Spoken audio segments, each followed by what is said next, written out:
માર્કેટમાં રૂપિયા નહીં અપાતા વેપારીનો આપઘાત। કમલ અગ્રવાલ નામના કાપડ વેપારીનો આપઘાત। આરોપીએ 80 લાખ જેટલાનો ઉધારમાં કાપડ લઈ રૂપિયા માટે હાથ ઊંચા કર્યા।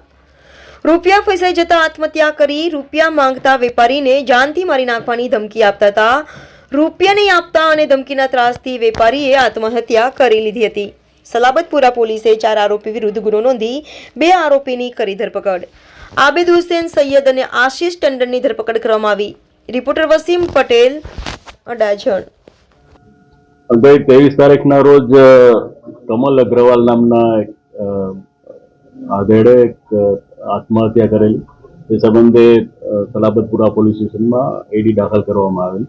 એ સંબંધે એના પુત્ર એ ફરિયાદ આપેલી કે પોતાના જે પિતા છે એના પાસેથી આરોપી આબિદ હુસેન, આશિષ ટંડન, વિક્રમ અને ચોથો છે તુષાર ગોયલ, આ લોકોએ એમની પાસેથી ગ્રે કાપડ લઈ અને એનું પેમેન્ટ નહીં કરેલું અને જે સંબંધે એની પાસેથી વારંવાર ઉઘરાણી જે એના બિલ પાસ કરવા માટેની એ લોકોને ધમકી આપતા હતા।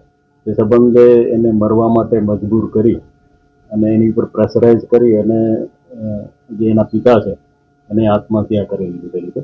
જે સંબંધે પોલીસે ગુનો દાખલ કરી અને આરોપી છે આબિદ હુસેન અને આશિષ ટંડન એ બંનેની ધરપકડ કરેલી।